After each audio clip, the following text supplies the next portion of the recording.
Hello, friends. Welcome inside, at least for me, Ben Garrett, the Riverland Roofing Studios. Riverland Roofing for all your roofing needs. 662-644-4297. RiverlandRoofing.com. He's Brad Logan at Brad Logan TOC or underscore Logan TOC on Twitter.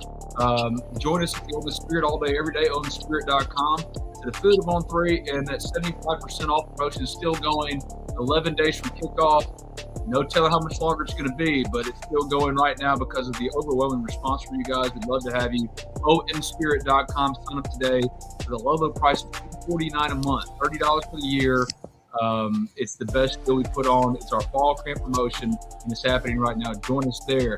Brad is in front of a bush, in front of, I don't know, parts unknown. I'm in the woods, parts unknown. Parts unknown. How are you, buddy?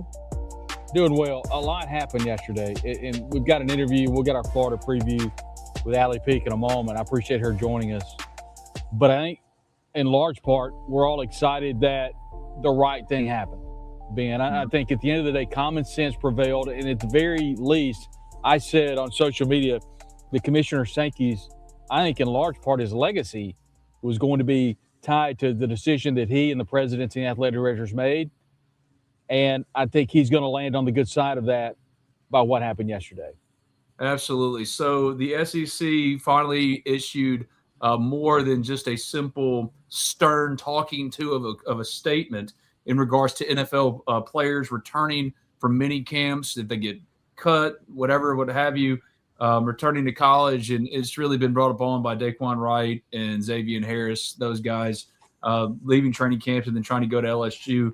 On 3 released this today. Schools that violate the SEC's professional sports rule, which was instituted yesterday, will result in 50% season suspension for head coaches, 50% of that sport's annual operating budget, and the SEC voting privileges on business matters completely revoked.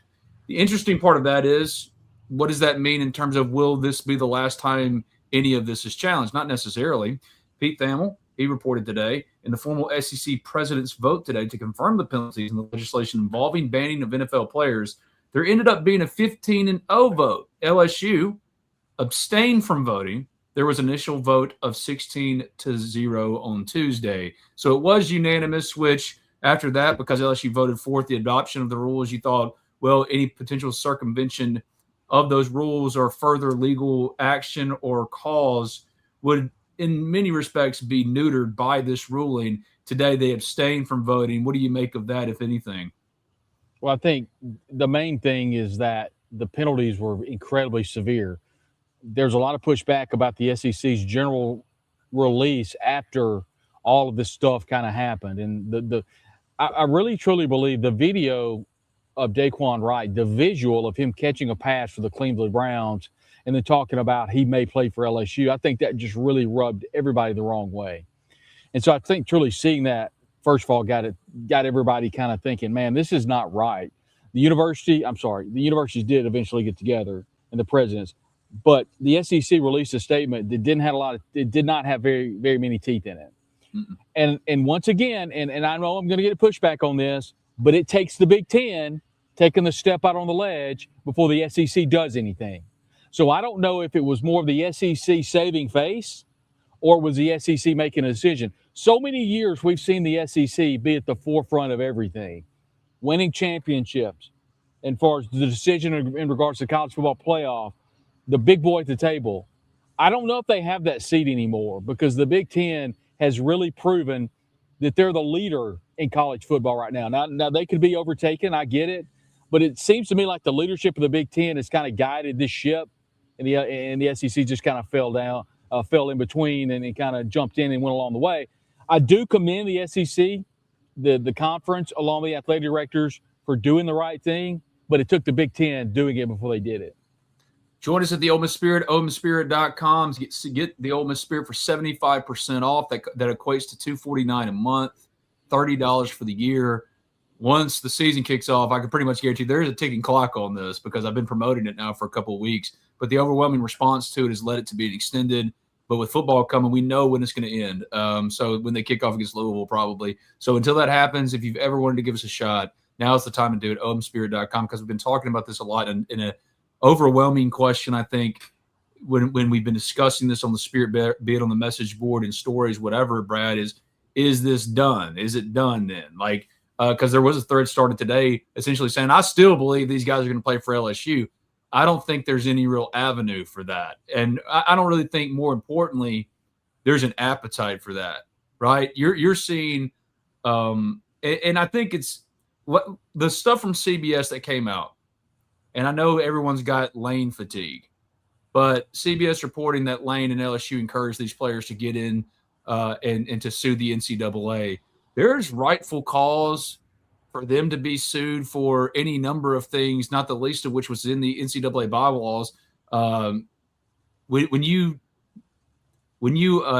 voluntarily put forth conduct detrimental to the overall health of the league, the conference, the SEC, but also the NCAA and also the NFL. The NFL has, I think it's called like topious interference or something like that. Like, these are things that are actionable. I think everyone would just, even with the LSU abstaining today, would like to just move on now, right? And just kind of let it peter out. There are going to be players that play that were in NFL minicamps, but as far as an Ole Miss player going to play at LSU with kickoff 11 days from now, I think we're past all that. One thing too, Ben, I've just texted you. There's been a release from the NFL in regards, or I should say, from Adam Schefter of the ESPN in regards to the NFL. The NFL will provide clarity. There it is, clarity to clubs later today regarding league rules governing player eligibility that have been in place and remain unaltered. A player that goes back to college this season will be prohibited from signing with an NFL team this year. The second paragraph, a player signed to an NFL contract who is subsequently cut is a free agent. He may sign with another NFL club, the CFL, or return to college, but that player is considered a free agent and will not be subject to a future draft. So that just came by way of the NFL in regards to any type of players. I think we're seeing a lot happen right now. And I've said all along that sometimes you have to get all the way to the bottom before you can start building your way back up in regards to repairing college football. We're seeing the world of college football just absolutely crazy right now, and it's right before kickoff. So I think in large part, we're kind of getting towards the bottom, and I truly hope that there'll be some conversations between all conferences, and let's talk about collective bargaining. Let's talk about salary caps. And my goodness, let's come together and fix this nonsense that's just common sense, because that's all this is common sense. Yeah, I don't think any of that's going to happen. I think right now everybody's just like, and that's the thing. You can say what you want to about the approach, but at least it got some actual change done. I don't think it was for that reason. I think that Lane just wanted, and other schools that were pursuing this, they just wanted to make their teams better. One of two things is true here, though. He doesn't feel confident about his $50 million roster, or he doesn't give a crap about the conference and the future of college football, or maybe a little bit of mix of both. But I think we all agree. I think even Lane, to a person, would agree. This is not the way right here. Like, no one thought this was good. Like, if Ole Miss was bringing back Whitehead, Williams, Xavier, and Daquan themselves, while everyone would celebrate what Daquan could bring and opening up the offense and this, that, and the other, everyone to a man would say this is not in any way the way this is supposed to be. No one's really for this. There's been a universal response of this is beyond the Rubicon. We haven't just crossed it. We've flown through it, and we're on the other side of it now. Because, like you said, you got to hit rock bottom. But even in doing so, the mess of this, it spurred action. It spurred the realest, most tangible action we've seen. Now, there have been some out there wanting to claim, in regards to potential future court cases and fights, that there's a collusion component to this. After the Big Ten, being forward leading, came out and said, we're not taking any of them. The SEC followed, and then other conferences following suit as well, that maybe you can pull them all together. But at that point, would you not kind of be past, like, we're going to be well into the season for it? Like Daquan Wright, you can fight it, man.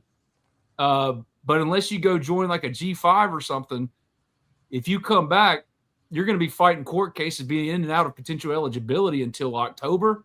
And at that point, what is it worth it? And that's what I would only be asking the Lanes and the LSUs of the world is it worth it? I would argue, though, that to just get this change, real tangible change, shoot, man, keep pushing the envelope. It's still crappy, and I'm just glad that the SEC, like, it's less about, oh, Lane got his. No, that's not it. For me, it's like, at least the SEC, unfortunately because of the circumstances, but at least the SEC finally did its job. Now do it again. And I think what this is really leading toward is conference self-governance. The NCAA, the latest death knell for the SEC or for the NCAA. A couple things. In one side, I'm going to say I appreciate Lane's honesty whenever he was talking to the media a little bit ago. He talked about – hold on. There are two things I need to say. Okay, this one is I truly believe he was honest when he said, look, I told the team we're in it to win. I told the people that support LSU I'm here to do everything I can to win football games, and it has grown to change. Lane has always been outside the box, and that hasn't changed at LSU. Nope. We could say he's all about Lane, and I get all that, but he's all about winning. He's doing everything he can as head coach of LSU to win football games. That's what he's paid to do. So that's just where it is right now. The second part about that is I just didn't appreciate when he went on Pat McAfee's show and he said that Ole Miss, all these other SEC teams they came after Daquan Wright and offered him this exorbitant amount of money, and I'm paraphrasing, and I didn't believe him. And so I reached out to some people, and I did receive sourcing that said that's not true. And I went public with that. An absolute fact. I don't even care if people, you talk to them too. That is nonsense. Ole Miss did not offer Daquan Wright a thing. Nothing. They talked to Xavier, and exactly what we told y'all is what they talked to him about. Well, we consider it if you come back, get healthy, lose the weight, because you're pushing 4 bills right now. You played at 315 for us. Get your foot right. And no, like the NFL just told you, we don't think you have a future here as an NFL defensive tackle. We want to make you into an offensive lineman. So really, it's just a way to keep the career going, prolong it. And maybe in October, November, maybe then you'll be something. You know what I mean? But Zay, like he did as a senior in high school, part of the reason why he came to Ole Miss, said, you know what? I'm a defensive tackle. Business decision, do what you got to do. Having said that, it's still like no one wants this or wanted this. It's just pathetic that it took getting to this point, the point of no return, it actually happening before it spurred real action. I hope this emboldens the conferences and really pushes them even more towards self-governance and not relying upon the Protect College Sports Act and hoping that Ted Cruz bails you out. You don't need Ted Cruz. You don't need the NCAA. The SEC and the Big Ten, y'all can enforce yourselves. Y'all can discuss like rules and all this kind of stuff. Bring the other conferences. They're going to follow you to the ends of the earth. It just did it, right? But like, why does it have to get to this point? That's my whole thing. It's like, what have y'all been? If y'all could have done it that quickly, why are we 10 days away and had to go through all this? Because somebody asked me on the Ole Miss Spirit message board today, Ben, what do you most look forward to with Ole Miss football coming up? And my answer is as honest and simple as it can be. Focusing on football and not courtrooms. Not paying attention to who's running out the other tunnel when you play them, and just knowing they're faceless, like they don't exist outside of they're what's in front of Ole Miss. I look forward to the ball. I look forward to football and kicking off against Louisville. Both Brad and I will be in Nashville. We'll be at Barstool Nashville from 2 to 4 on Sunday for a pregame show. We want to see you there. My guy Ben Mintz will be there too. We got special guests. It's going to be great. Let's celebrate football. But the fact that it took this is an indictment unto itself of not only the SEC but the other conferences as well. Y'all could have done something. You chose not to, or you chose to do something when finally there was no more dicking around. You know what I mean? Like, you had to get off your rears and do something, and they did. And look, I understand I'm getting popped online by different people in the chat about saying that the Big Ten didn't spur this on. That's fine. You can say that. But it took the Big Ten releasing saying, we want no part of this before the SEC did anything. And so I do commend the SEC. And secondly, there's other people in the chat talking about if they want to talk about Big Ten, they'll listen to another podcast. I'm just being honest with you. That's just what I think. As somebody in there just going nuts. So it's where it is. And I truly believe all of it is kind of past us now. And we're kind of barreling towards, as we heard from Pete, not Pete. Yeah, we heard from Pete on Monday. We heard from players yesterday. That's another story for another day. But anyway, we're ready for game week. And I have been told next week for players, it's exciting. I think we're going to – I won't speak just yet, but I think you'll be excited to hear who we get to hear from next Tuesday. We'll hear from Pete. Once again, game week on Monday. And everybody's kind of zeroing in on the big game against Louisville. The closer it gets here, Ben, I know we'll talk about it at length, but the closer it's getting, the more I'm not saying apprehensive. I think this is going to be more of a game than I originally thought it was going to be after digging through some numbers, kind of looking at some stats, watching Louisville from last year, seeing the quarterback they have that transferred from Ohio State. I'm excited about the game. I'm excited to watch some football, but may not be quite the runaway I thought it was. Maybe it will, but the closer it gets, the more little apprehensive I'm getting about the game. It's 6.5 is the line. I expect Ole Miss to win this game. I'm not acting like they're going to go in there and beat the crap out of Louisville, but they're a better team. They're at a better contention. They're in a contention tier above Louisville in terms of what they think they are. If Ole Miss goes in and struggles or loses to, it just doesn't matter if you just win. But if Ole Miss goes in and loses to Louisville, it's got way bigger problems than I think any of us first anticipated. So I'm of the opinion that Ole Miss is going to go play Louisville in Nashville, who doesn't know who their quarterback is, even though they've got 2 top 100 players, according to ESPN, as released today. Ole Miss has Keywan, Trinidad, William Eccles, and Sunterra. And so Ole Miss has 4, Louisville has 2. They have a good roster, a legitimate championship pursuit path, playoff path. All those things are true, but they're breaking in a new quarterback, and Ole Miss has one of the best defensive lines in the SEC, if not the country. I expect Ole Miss to beat them, and I said today on the Ole Miss Spirit, sign up today, 75% off by 2 touchdowns, and somebody went, "Oh, well, you're not giving them enough credit," to which I'm like, I'm not saying they get to 2 touchdowns, if not more, later in the game. I think it's going to be competitive. Right. But, you don't see national championship teams and contenders walking around going, well, I don't know about that opener. Yeah, you're going to have to beat good teams.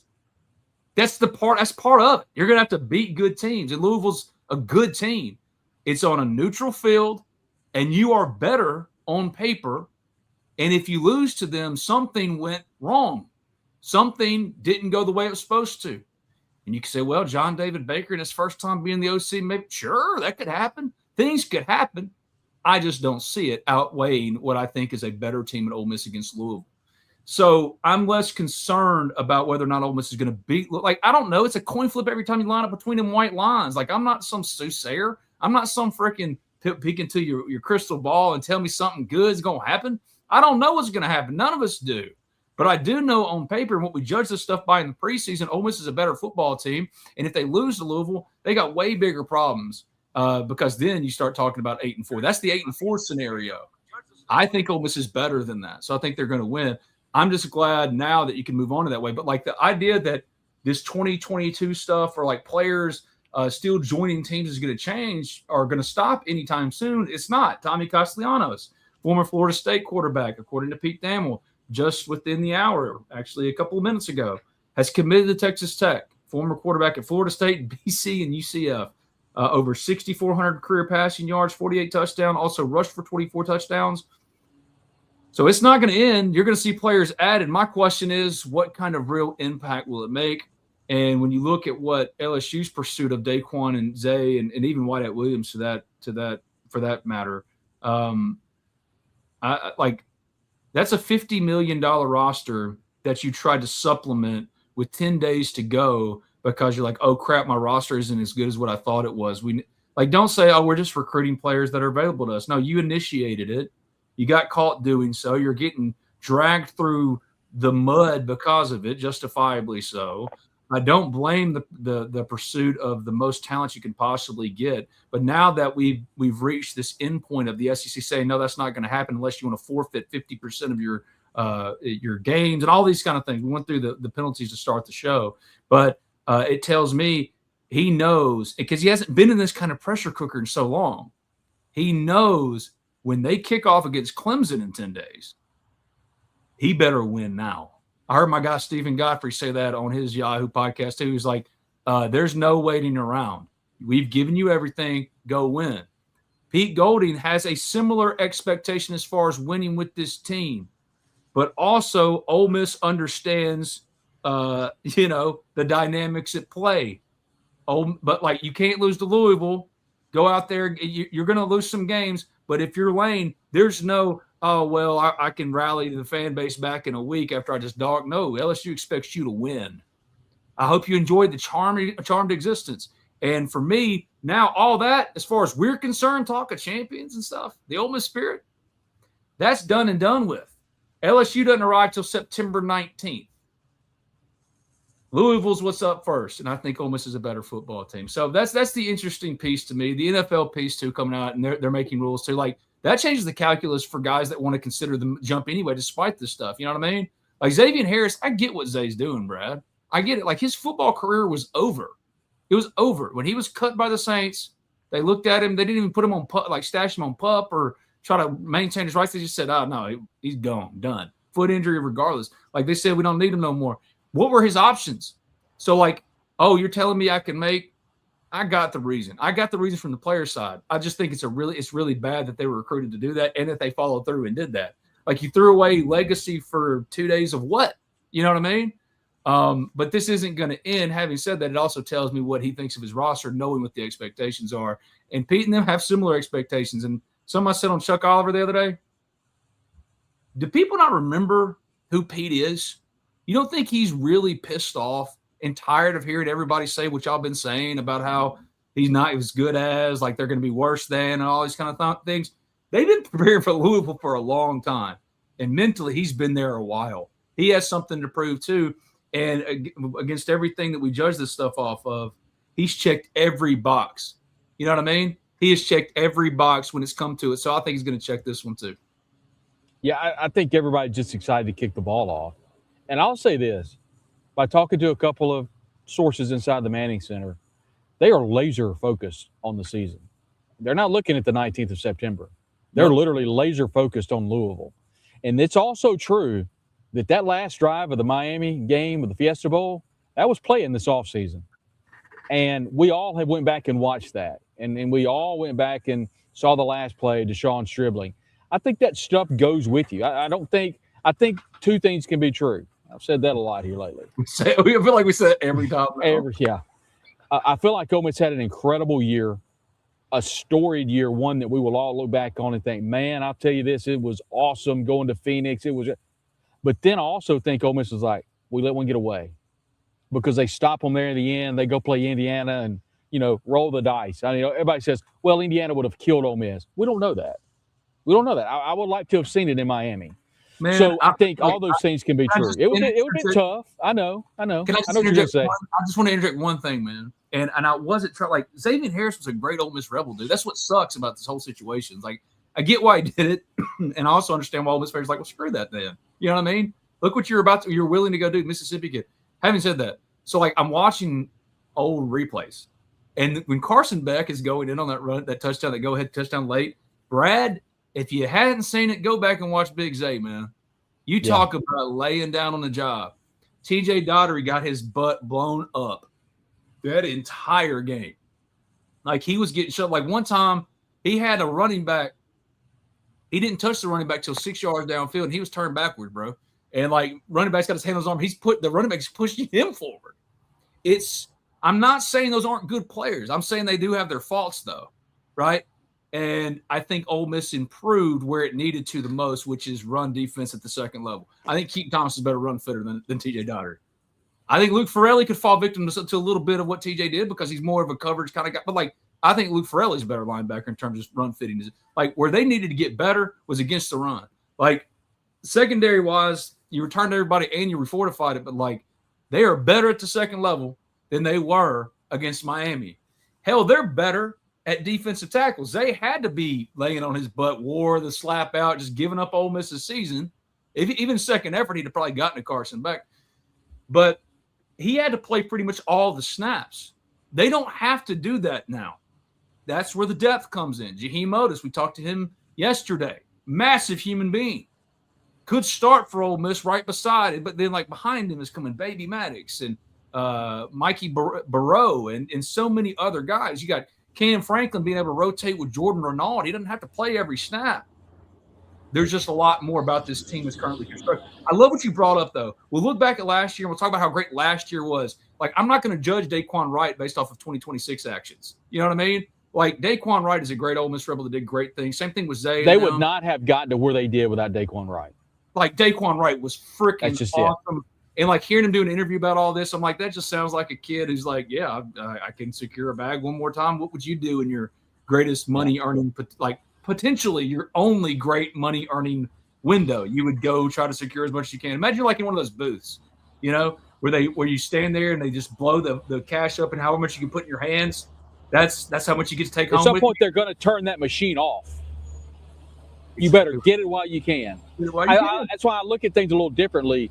You know, he's getting drugged a little bit by putting on social channels business decision. I kind of respected him saying that because that's exactly what it is for him. He's thinking, okay, I'm not going to make the Browns roster. I can go back to LSU and make an upwards of X amount of millions of dollars. Why not would I want to do that?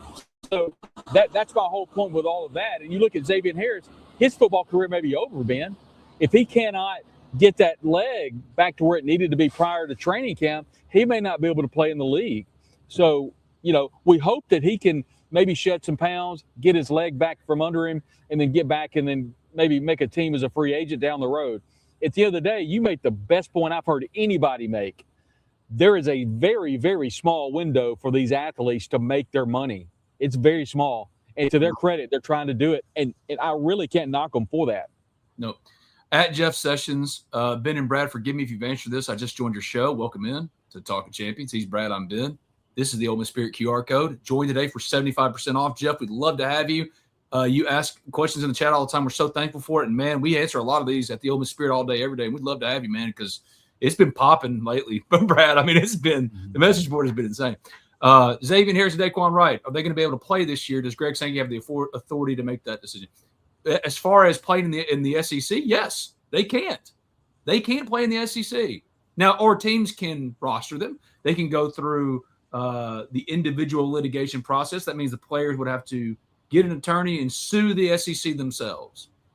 That's not going to happen. They're not going to do that. So they could play somewhere else. They just can't play in the SEC because they didn't enter in the designated window, which was agreed to by LSU. That's why abstaining today from the vote is what LSU did. Abstaining from the vote shows me that they want to keep it a little open-ended because they kind of screwed themselves when you made it unanimous on Tuesday. When you made it unanimous, there's no legal standing. Tom Mars has been going crazy on Twitter about this because you've heard some repeated language from LSU people in regards to, yeah, they could just turn around and file the SEC or join the SEC in as a defendant in this case. LSU as a body cannot. That's not how it works. And these kids would have to individually by themselves sue. They're not going to do that. My question is, if we're going down just legal hypotheticals, could Daquan and Zay sue for damages? Now I just want Zay to get his bag. You know what I mean? Because y'all were encouraged. Daquan said it on his podcast, on a podcast interview it was great. Go read about it on the Ole Miss Spirit. I wrote up a lot of it because it was interesting. He was like, I didn't even think about it because everybody's been saying, this was a creation. Drew Rosenhaus said this on Pat McAfee. He's like, dude, this was an idea born of Daquan Wright. Well, Daquan said on that podcast, he was like, I didn't even know it was a possibility until 2 weeks ago. Well, now we're starting to figure out the timeline. So who reached out to him? Who put it out there? Who gave them the idea? CBS is reporting. Who gave the student athletes, at this point, the professionals, the advice to sue for another year or for the injunction? Who did that? That's right. So, if then it's determined, CBS reporting saying that if it is determined that Lane and LSU did that, and they're saying, well, now I'm screwed because the NFL's saying you can't come back. If you went and tried to do this or tried to do this, you're a free agent, regardless. Like if you're released, so that means you're available to sign with any NFL team, CFL team, all that. Which free agents aren't allowed to then turn around and re-enter the draft. That's not how it's ever worked in the NFL. You can't just do that. You're a free agent. So if you go back to college, we're saying you can't come play here anymore.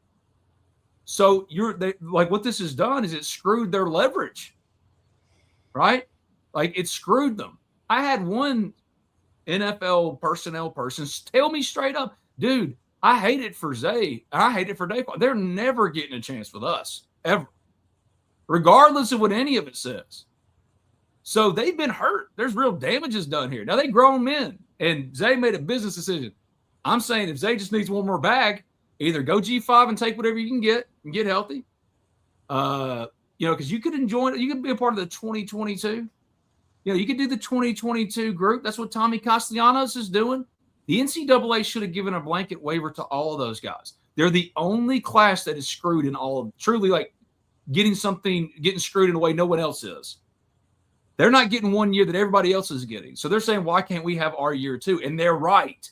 The NCAA created this mess, this problem. They're not coming to fix it. No one is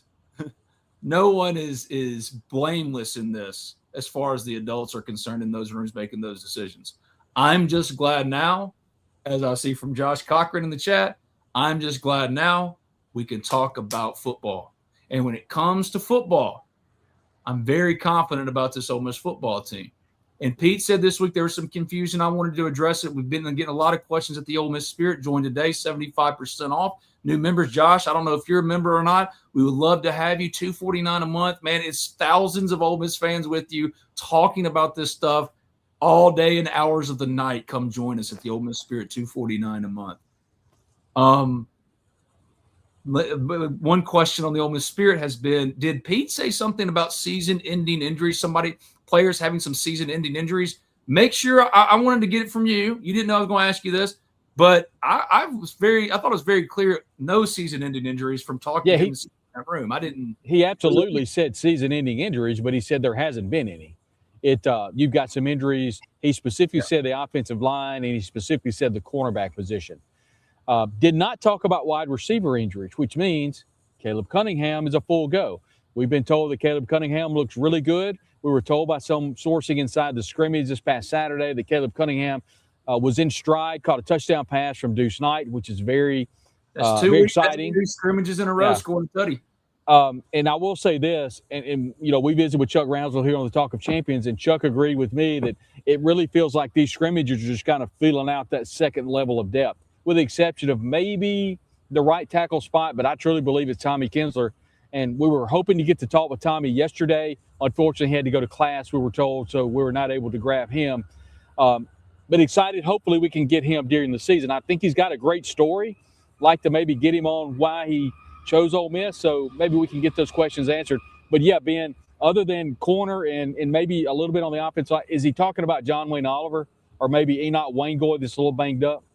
Enoch Wangoy's banged up. Troy Everett's been banged up, but then I looked for him, and we were walking off, and he was walking up. It's like he was coming from the Manning Center. I got you. He was fully dressed. There was Troy Everett. So, that's news because there was concern about whether he was going to keep playing or not. How injured was he? That was one question I got today on the Spirit as well. Someone asked me, because I've been doing an all-day AMA. I do one a week, or I just answer y'all's questions. That's all I do. I just answer your questions all day. Ask me anything. And one of the questions was after Carius Kern, the starting 5 and then Carius Kern, give me the next 3 offensive linemen, which is a great question. It's a great thought exercise. And it stumped me for a second because I was trying to think of who's available. Connor Howells was in there, but Enoch Wangoy would have been in there. He's banged up. So Troy Everett's in there. John Wayne Oliver, if he's not banged up.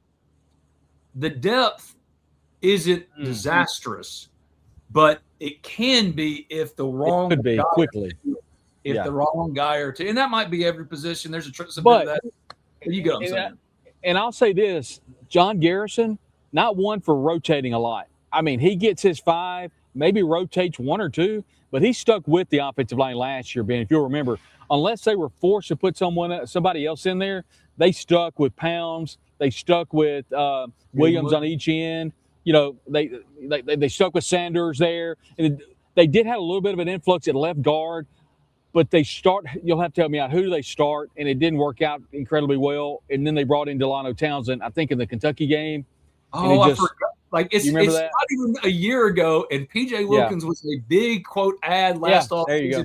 And but that line changed dramatically whenever Delano came in. Because everybody was getting me because I thought, hey, give Patrick Kudus a little bit of time. He's going to fill out. First game, he was a little sketchy. Kentucky on, Patrick Kudus was a dominant part of the offensive line for Ole Miss. He really was. Like, he became the whole trophy winner. He can kick out to – like, they're not worried if they can keep the guys healthy. But, like, what if Patrick Kudus gets hurt? Oh, God. Like, that's one of those dudes, like the irreplaceable Rebels. At Fred G. Rebs 223 in the chat. Good question. Has your confidence in Ole Miss changed since the spring? Yes, I'm more confident today than I was coming out of the spring. Once again, multi-layered answer here. My record is not changing. I'm sticking with 9-3, but my confidence in the team has gotten much more, has grown. And it has grown because of the wide receiver room, about Horatio Fields as someone that's really stepped up. I'm really excited about seeing Jonte Cook. And by Trinidad Chambliss, quarterback Trinidad Chambliss, saying that he believes that tight end slot receiver, Caleb Odom is going to be the player that steps up for Ole Miss this year. He's going to be their go-to player. I think my confidence has risen. Mine has risen. Jonte Cook's going to be here's my biggest questions going in and coming out. Same thing, right tackle. Like, I still don't think Tommy Kinsler's answered the bell at right tackle yet. I think the performance has been too up and down. But he's been the best of the two options, which is him and Carius Kern. All right? Good or bad, that's the two main options right now. If neither of them perform, it's going to be Patrick Kudus kicked out and somebody else at right guard. I was about to say, yep. They're going to bring Connor Howes in. Who's the right guard? John Wayne Oliver or Connor Howes is going to play right guard, and Patrick Kudus is going to play right tackle. If that happens against Louisville, that means that there's some work to be done with Tommy Kinsler. And I really wish Carius Kern could figure it out because I think he's super talented. I think he's really talented. That's one thing I've heard is, like, Carius Kern and my guy at Dakota King in the chat, how did Kern do in the scrimmage? Back-to-back good scrimmages. Like, he had a really good week leading up to it, and then the scrimmage, he's continued to come on. Man, keep that head screwed on straight. Even still, a perfectly behaved Carius Kern, he still might be at his best as far as football-wise. As I guess Brad's right beside a truck on the road. Did you quite literally pull off on the side of the road? Well, I mean, this truck just pulled right beside me and decided to use its whatever those things are called, those air brake things, and it just blew me out. So that's what she said. So Carius Kern, even playing his best football, is probably at guard. Like, there's a lot of people split pretty evenly who believe he's better, or if not as good at better, as a guard and interior player. So maybe, like, the answer ultimately is Patrick Kudus at right tackle and then Carius Kern at right guard. I don't know. It's cleaner. It's simpler with Tommy Kinsler and so forth. That's going to be the guy. So, like, Terez Davis not being an issue for Pete Golding and all the staffers that I've talked to, that's all I needed to know. So, like, one of the two, and, like, you got candidates to fill out the other ones. The interior three, as good as Ole Miss has had from a starting position as any other team that's ever had. All right? Tight end. Daquan Wright, I was concerned about replacing Daquan because is Luke Haas healthy? He is healthy. He's got to stay healthy. But even if he does, they really like Michael Smith, Brady Priestcorn, and Hayden Bradley. All right, they have depth of options there. After Daquan was Luke Haas and then maybe Caleb Odom. Caleb Odom is now a full – he understands his spot, his position. I think Caleb Odom is about to be in for a monster year. So Caleb Odom is the new Caden Lee. Yeah. Except he's 6'6" or 6, whatever he is, 6'5".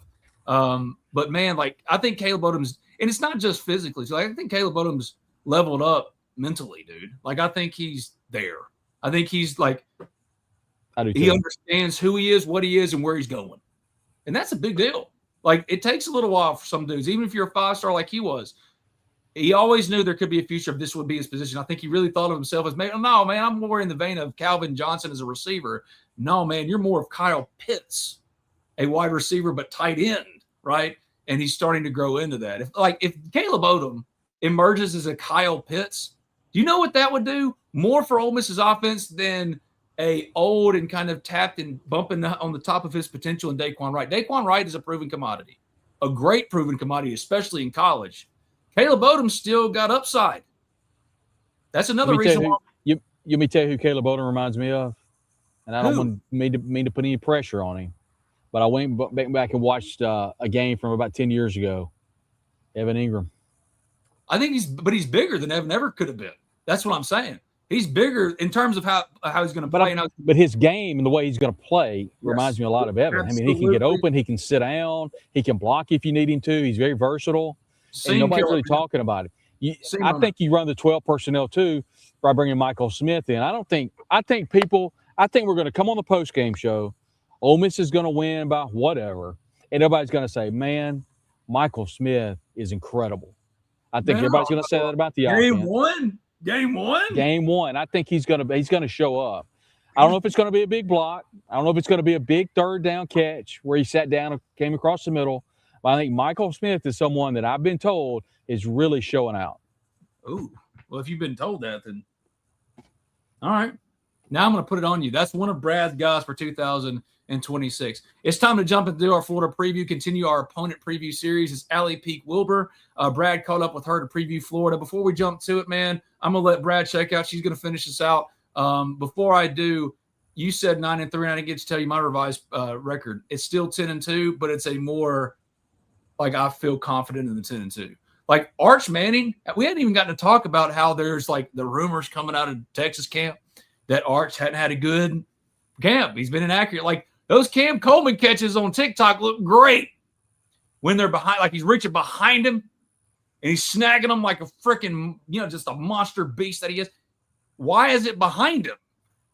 Who's throwing it behind him that's forcing him to make the catches that he is?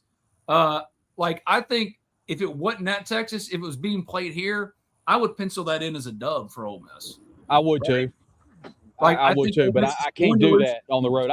I think that Texas game, along with Oklahoma and Florida, are all kind of jumbled in there together about, tough road games. And then I think you have to factor in Georgia at home. I think you have to factor in LSU at home. I think there's a conglomerate of all of that. And not to mention Missouri and Auburn, kind of on that same scale. Nobody's really talking about Missouri.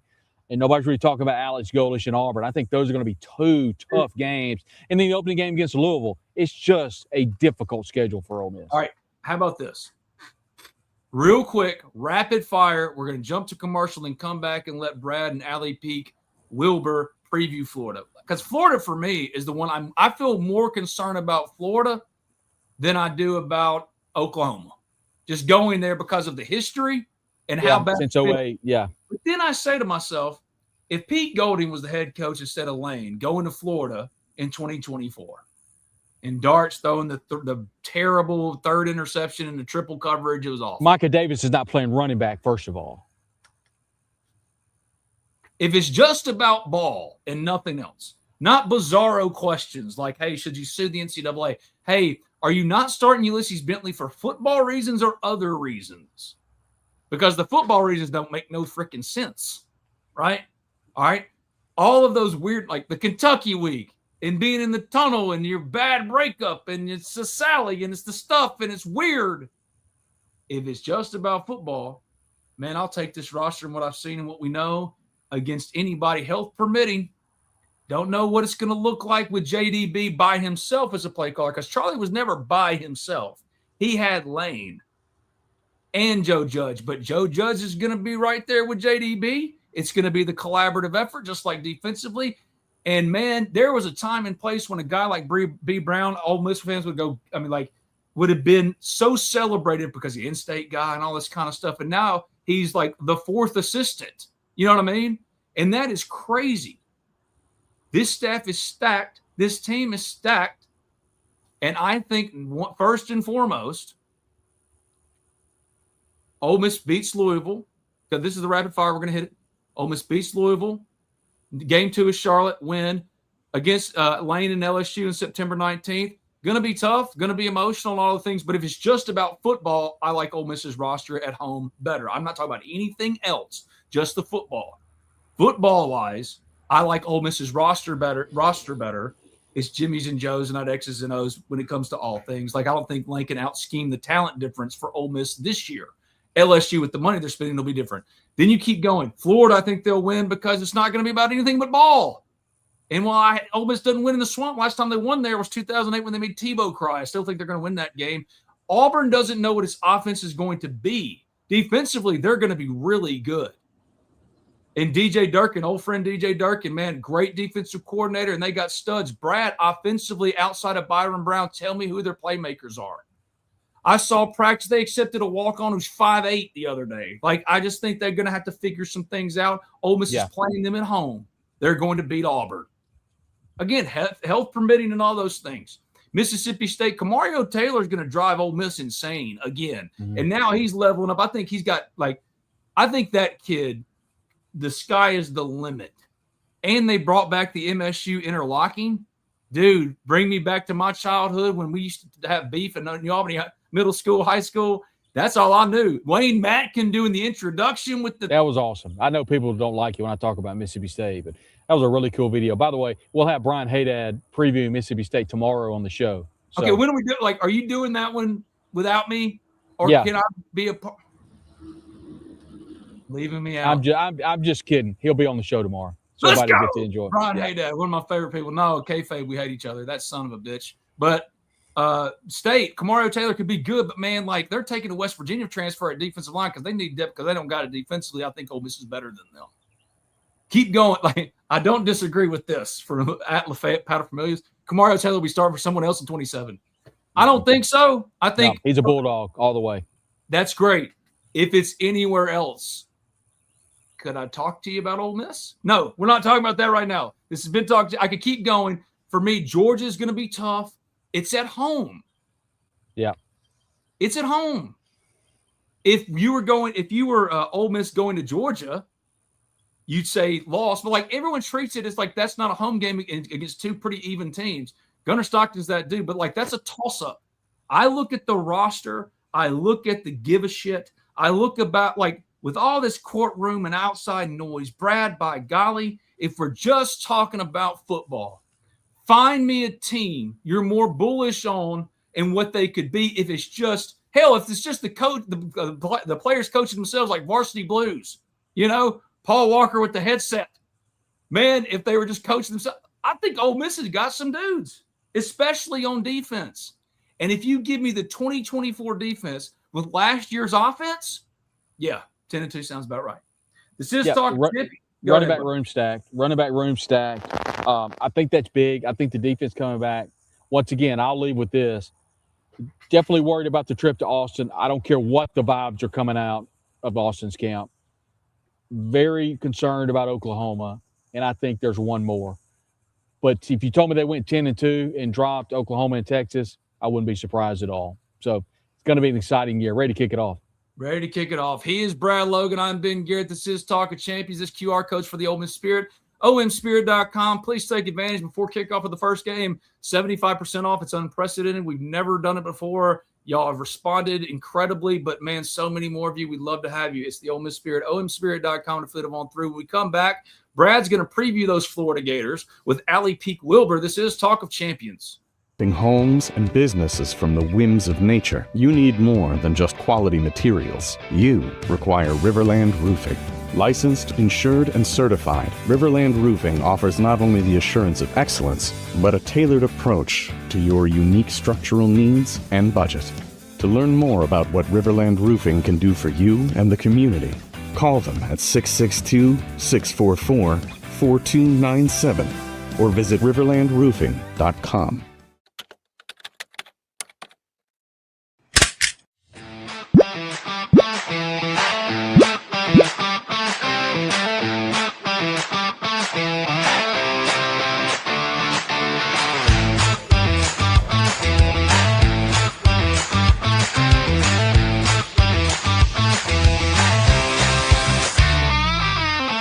Hey, Rebels, your truck is here.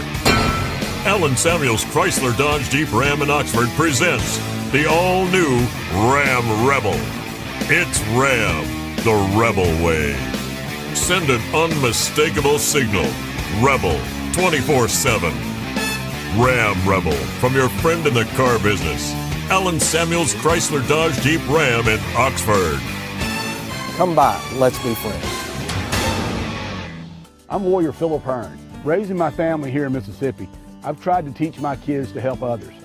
I learned that from my parents. And as a Mississippi lawyer, I want to help you too.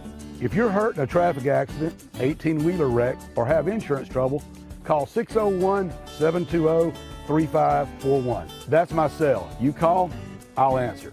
Let's get started. Make your first call to the Hearn Law Firm today. Life is made up of moments. We care about Welcome those back moments in. as much as you do. We are Modern Woodmen, a fraternal financial services organization. Member-owned, not stockholder-run. Since 1883, we've supported families, strengthened communities, and helped people reach their financial goals. From protection to saving to retirement planning, let us help you plan for those special moments in your life. We are Modern Woodmen of America.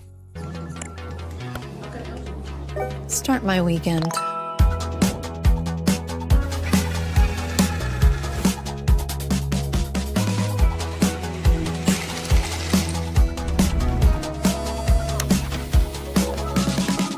Own your day on the Network for Connected Living. There's more to see. Right now, get 4 free 5G phones and 4 lines for only $35 a month with a 5-year price lock. C-Spire. Customer inspired. And welcome back into the Talk of Champions as our team previews continue on. And we'll have a chance to look at the Florida Gators with Ali Peek, with a peek inside Florida football. Ali, thanks very much for jumping on today. It's an exciting time in Florida football. I know it's exciting everywhere, but the newness of John Sumrall and the Florida Gators has everybody's attention in the SEC. Yeah, I think in Gainesville, there's a lot of hope at the moment. Coach Sumrall has come in and kind of done and said all the right things so far. And so I think the fan base is really got a shot in the arm of enthusiasm. You had a chance to visit with Coach Sumrall not long ago. What did you take away from the interview, and what excites you about him as head coach for the Gators? He's really authentic. And I think that is kind of a breath of fresh air. He calls it like he sees it. He doesn't sugarcoat things. And I think that fits well with the fan base of the University of Florida. The coaches that have been the absolute most successful at UF have been Steve Spurrier and Urban Meyer. And both of them have a little bit of swagger that they carry with them, a little bit of sarcasm, a little bit of, maybe a little villain-esque. And I think that model works so well in Gainesville. We really honestly don't feel the need to be loved by the outside world. And I think Sumrall fits that mold. I think that he is a little brash. I think he's really confident. And I think that he is very much made in that mold of Urban and Spurrier personality-wise. We'll see if he, how he stacks up on the field. Absolutely not, ready to compare him to them coaching ability-wise yet. But personality-wise, he seems to fit the mold of what works well in Gainesville. So I'm excited about that. And he's stressed that he's not a patient man. And I think for UF fans, that is music to our ears, because we listened to 4 years of, you got to build it the right way. And this takes time, and there's a plan, but it's, going to take time to enact it. And we aren't a patient fan base. We want to win, and we want to win quickly. And I think when you've seen in this NIL era, other places have success very fast, Gator fans are saying well, we don't want it to take 5 years. It shouldn't take 5 years. And I think Sumrall's on that same page. Let me phrase it like this. I felt like it was a home run with Billy Napier coming from Louisiana. What happened? Because to me, I thought it was a natural fit. It obviously was not a good fit. Mm-hmm. What do you think, kind of looking back now on his tenure in Florida, why it didn't work? I think, first of all, most coaching hires don't work if the standard is winning conference championships and national championships. So I do think sometimes you just miss. I do feel like while other programs were wanting him, LSU, he was on LSU's radar. He was on other teams' radar. I feel like Florida fans did kind of think at the time, man, we didn't go after a big fish. We settled. And even though everybody was excited because it was a name that people were familiar with, I still think there was that little bit of we didn't shoot our shot in the way that maybe we should have.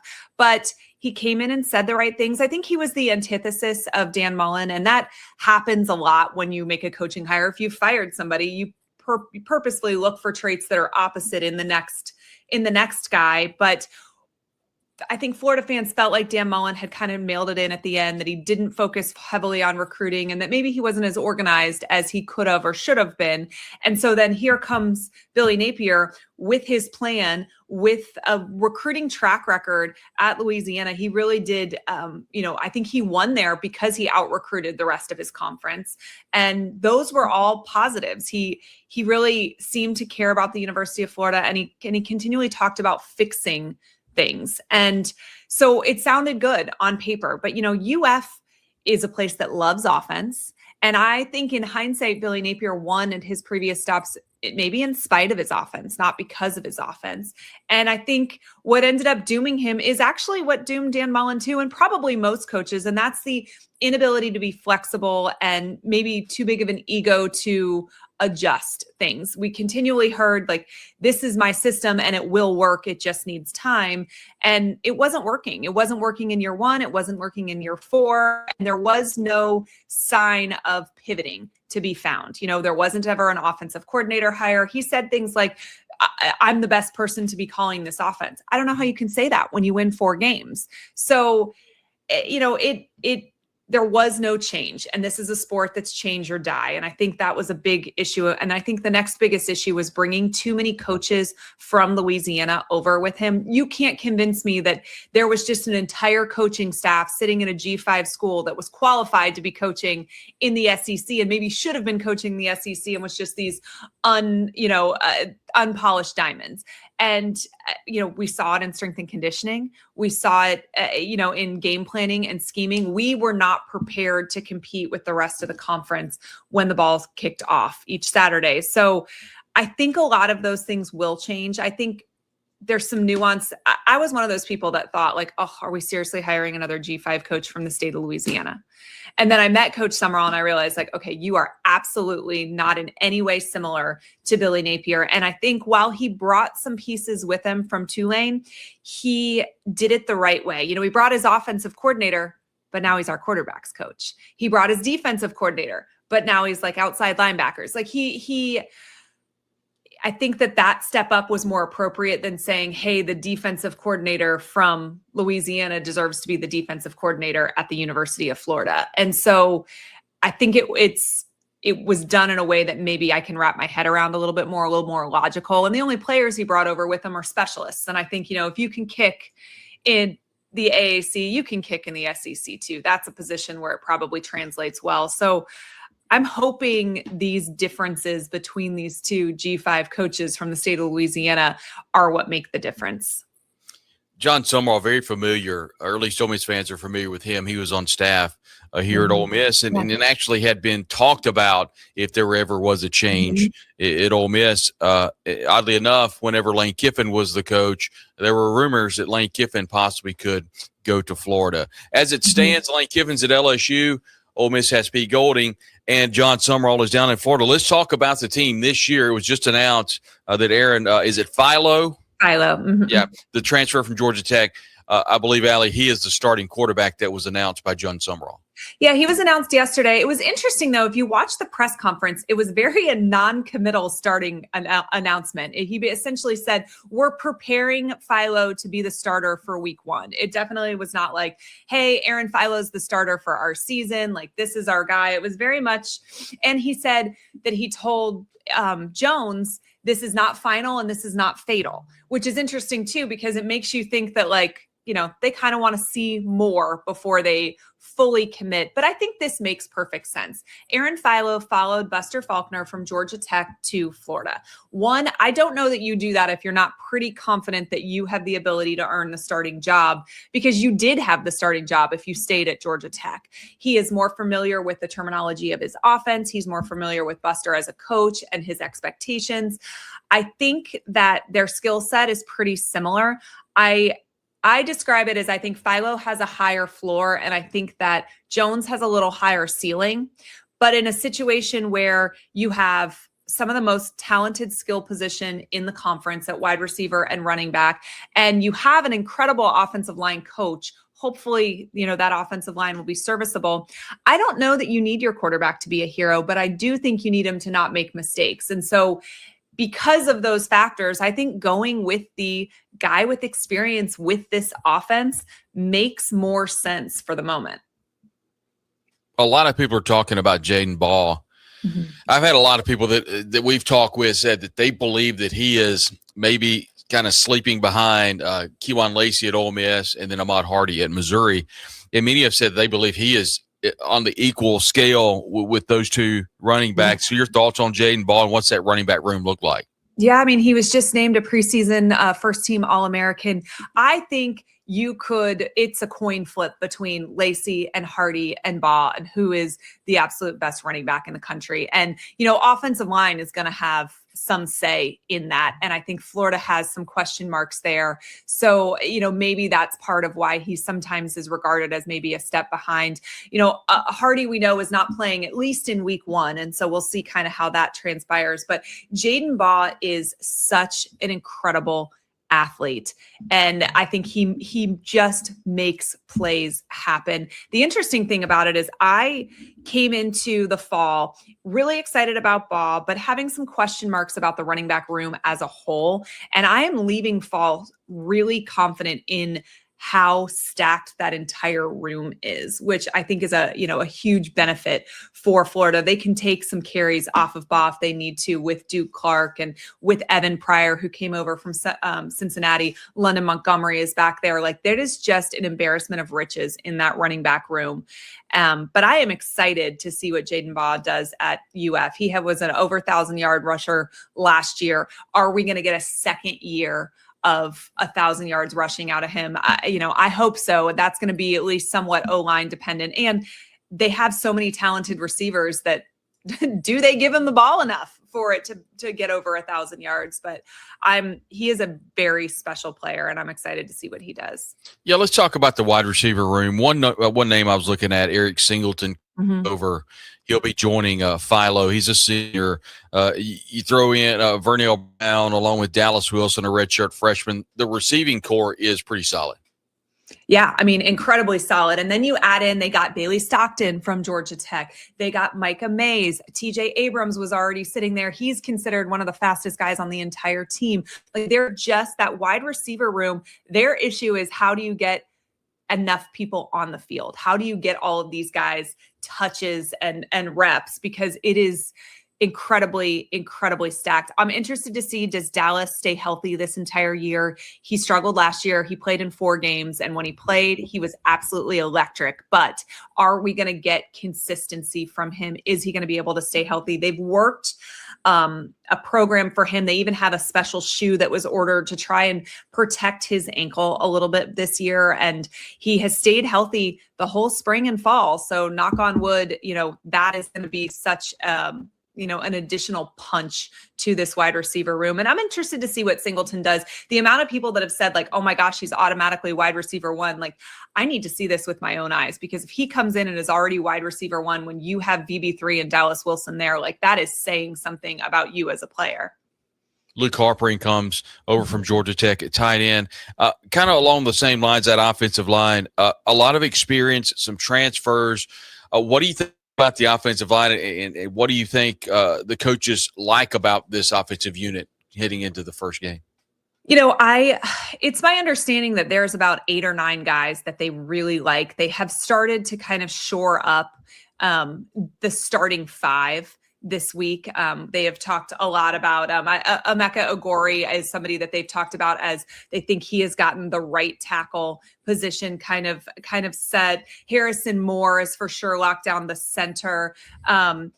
Bryce Lovett is somebody who has really come on. Yesterday, Summerall said if he had to name the starting 5, that moment, Bryce Lovett would be the starting left tackle. He had some experience at right tackle last year.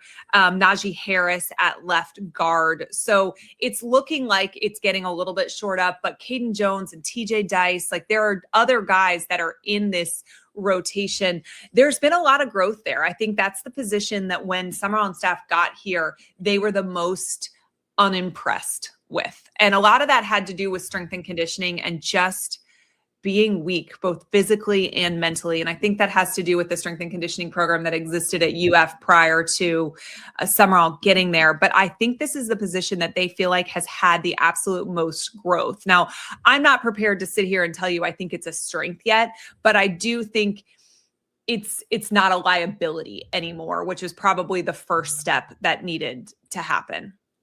I'll be honest, I really felt old when I looked at the defense and kind of looked through the Florida Gator defense, and I saw redshirt freshman cornerback Ben Hanks. Ben Hanks. Listen, makes me feel old as well. You know, his dad played just before my husband, and crazy. But the amount of legacy players on this team as a whole, and Hanks is somebody who every person I've asked, hey, who has stood out to you? Ben Hanks gets mentioned. I talked to Jaden Baugh in media days, and that was a name that he said. Same thing for VB3. So it's not even just coaches recognizing his work ethic and ability. It's his other, teammates as well. But, VB3 is a third generation player. His brother is also on this team. Miles Graham, second generation player. You have Ben Hanks. I think in such a mercenary world that we're in at the moment in college football, it's so cool to have some of your biggest studs be guys who grew up in this program and understand what it means and have a loyalty and an appreciation for what's come before them.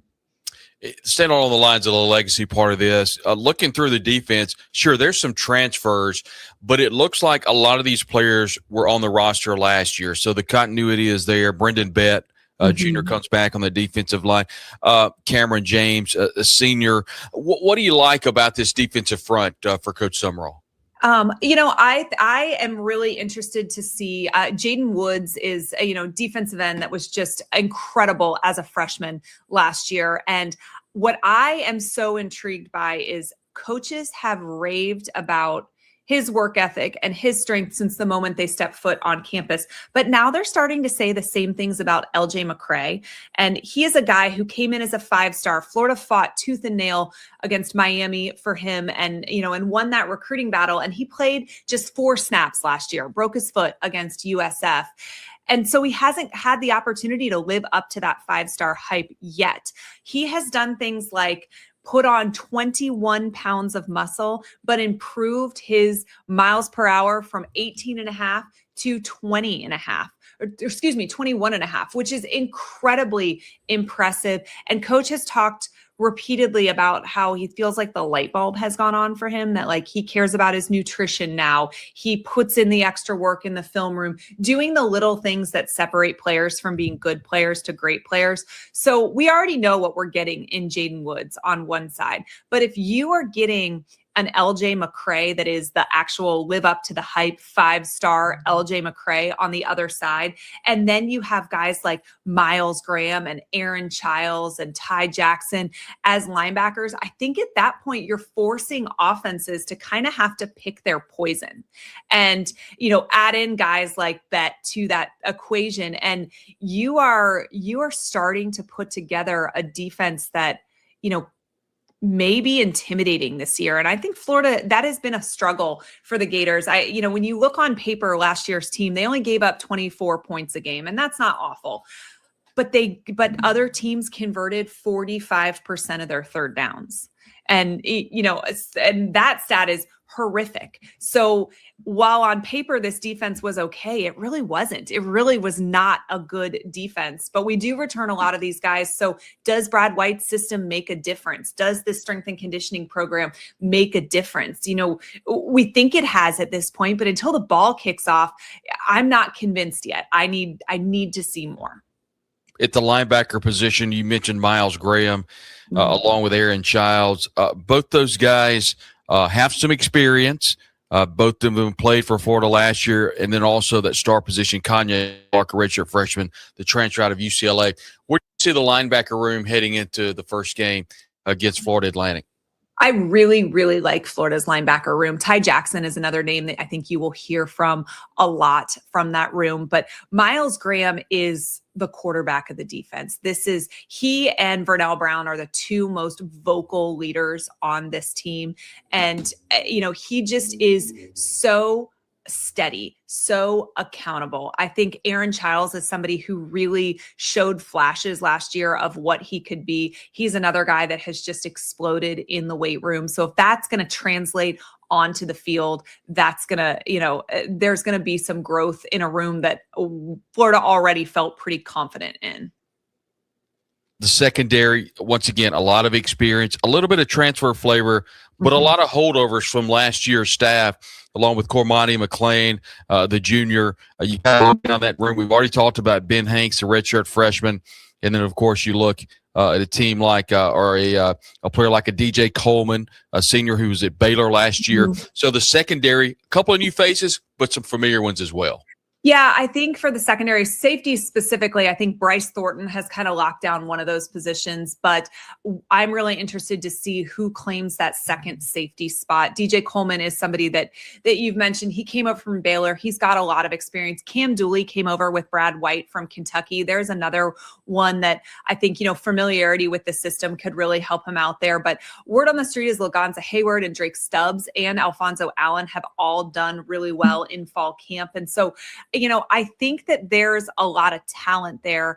I don't know that there's a ton of actual game reps played once you get past DJ Coleman and Bryce Thornton and Cam Dooley. And so I'm so interested to see what kind of production we get out of them. And also, what kind of communication, what kind of are you taking the right angles?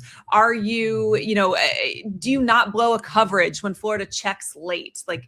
All of these kind of things. I think one bad safety play can erase 10 good defensive snaps. And this DB room is probably my biggest question mark. And you mentioned Cormani McClain, and he and Ben Hanks seem to be the starting corners. And when Cormani is good, Cormani is good, but he has lacked consistency over the years. And this is another guy, 5-star that, he ended up in Colorado first. Florida really wanted him from the jump. They ended up getting him as a transfer, but Summerall will tell you that there's nobody better than Cormani McClain when Cormani McClain is at his best. But are we going to consistently get his best?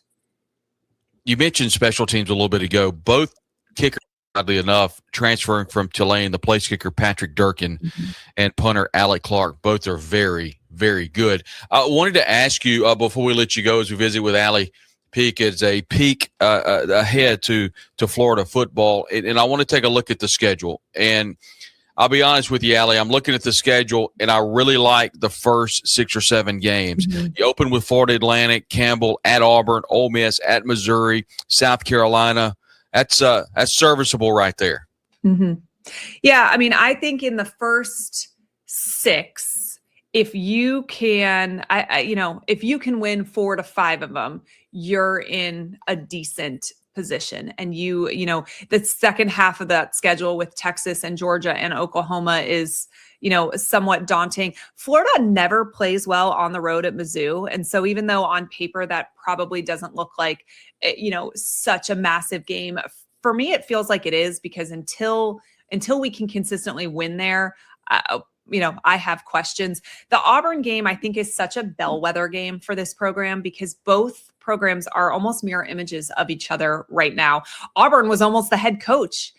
Summerall was almost the head coach at Auburn had Florida not jumped in the mix late there. And so, when Alex Golesh beat Florida last year when he was the head coach at USF.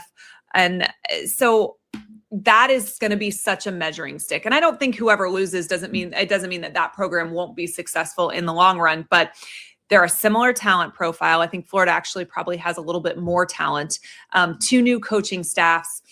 It is on the road in the Plains. Weird things happen there, but I think that that's going to be an interesting one. And I don't know, you as an Ole Miss guy, you might vehemently disagree, but I kind of think if Florida wins the Auburn game, they win the Ole Miss game. I think if they lose the Auburn game, there's a very good chance they lose that Ole Miss game. So I almost picture those as a little bit of a pair. I think if you can come home from the Plains having, beat them on the road. Florida hasn't played well on the road the last few years. The momentum coming into that will be massive. Ole Miss will be coming off an incredibly, I think, emotional game against LSU, win or lose. So that's an interesting position for them to be in. But, if you drop the Auburn game and you drop the Ole Miss game, I think you have a really hard time going to Missouri and winning there. And then the outlook is not great on the season. I've said all along, Florida has been labeled kind of the team on the periphery that could sneak up on a lot of people. I'm very bullish on Coach Summerall. I think he's a really good coach, and we've said all along, all summer, the Florida game is one that Ole Miss is going to have trouble with. And there are a lot of reasons why, in my opinion. Number one, I think Florida's going to be incredibly improved from last year. Secondly, it's right after the LSU game. So whether you win or lose, you've got that emotional high or emotional low. And then I think the most important thing is historically, Ole Miss has done horrible in Ben Hill Griffith Stadium. I think the last time Ole Miss won was 2008, and that was when Florida would go on to win the national championship when Tim Tebow made the speech in the locker room. So not a great place for Ole Miss. So I think the first six are very – I don't know about the Ole Miss game, but history proves that Florida plays well there. I think there's a great opportunity. And then if you pick up a couple down the stretch with Kentucky, Florida State, Vanderbilt, who knows? They just announced that Jared Curtis is not going to be the starter. It's going to be Burlwitz or whatever his name is. So he's not going to start. So who knows where Vanderbilt's going to be? And then, you deal with the gauntlet of Georgia, Texas, and Oklahoma. What would you say would be a successful year in the first year of John Summerall's run as head coach of Florida? I think 8-4 is something that is Florida fans would be happy with. I mean, that's not a record they'll be happy with year two, but I think they would be really pleased. And that's a huge improvement from 4-8. And I do think that Florida picks off one of those Texas, Georgia, or Oklahoma games. In my opinion, it's Oklahoma. I think that because that's it. First of all, it's at home and they are inducting Urban Meyer into the Ring of Honor at that game. He got to pick which game. He picked that game because he beat Oklahoma for a national title, but it's also the 20-year anniversary of the 2006 team winning their national championship. So they went ahead and invited the 2008 team back too, since Urban coached them. So you're going to have the 2006, the 2008, and the guy that coached both of them on the sidelines for that game at home, the first time Oklahoma's come to Gainesville. And it's just so hard for me to believe that there won't be just so much extra juice in the air that night. So if everyone is still healthy, which I mean, that's, the biggest crapshoot in college football, I do think there's a chance they steal that one. And that probably means if my 8-4 is correct, that then it means they dropped some that they probably shouldn't have. But we're in a growing pains portion of this roster right now. Their staff is still trying to learn them. Their roster's trying to learn the staff. So I don't expect perfection by any means, but I think 8-4 is doable. I think there's a scenario where 9-3 becomes a possibility, but I'm interested to see. I think the linchpin is the O-line. The cocktail party, or whatever they call it now, is going to be in Atlanta, right? Yes, it is. It's in Atlanta this year. It'll be at Mercedes-Benz, and then it will go back to Jacksonville for the foreseeable future. The Florida fans like that in Jacksonville? The Florida fans love it in Jacksonville. It'll actually go Atlanta, Tampa, and then it'll go back to Jacksonville because they need 2 years for the construction. But yeah, Florida fans love it in Jacksonville. If you've never been, it is such a just unique experience. That stadium, they split the tickets exactly down the middle. So half of each end zone is orange and blue and the other half is red and black. And it is just absolutely wild to watch. It's on the water. That stadium is really windy. So it starts out 90 degrees. You're sweating. By the time the game is over, you're freezing because there's, wind coming off the water there. It is such a fun game. It's so unique to college football. And I hope it stays in Jacksonville forever. She is Ali Peek, does a great job with Peek Ahead to Florida football, kind enough to give us a few minutes today. It'll be Ole Miss in Florida early this year, September the 26th. That's, of course, in Gainesville, and we'll be excited to see all the Florida fans. And we saw the picture, and one thing that's really cool is when I would expect this will probably be a night game. It was a day game 2 years ago. I expect it to be a night game. And Don't Back Down is really cool. And when the lights are out and they've got the phones kind of, waving through the air, it was a really cool scene. It was cool in the daylight. I'm sure it's really cool at night. It's very cool. And, I'm a college football traditionalist, so I don't love the concept of these newly invented, traditions, so to speak. But man, this one is one of the coolest things. And it came about so organically after Tom Petty died. They did it for one game, and Florida ended up winning that game. I believe they're playing LSU, and then it just kind of stuck, and they continued to do it. And now it is one of my favorite things. My kids want to pull it. They want to borrow my phone, or they want to turn on their watch or whatever and participate, but it's 10 times better at night. So I'm excited for you to get to experience that. Geez, Ali Peek does a great job covering Florida football, and we appreciate you joining us here today. Ali, thanks very much. And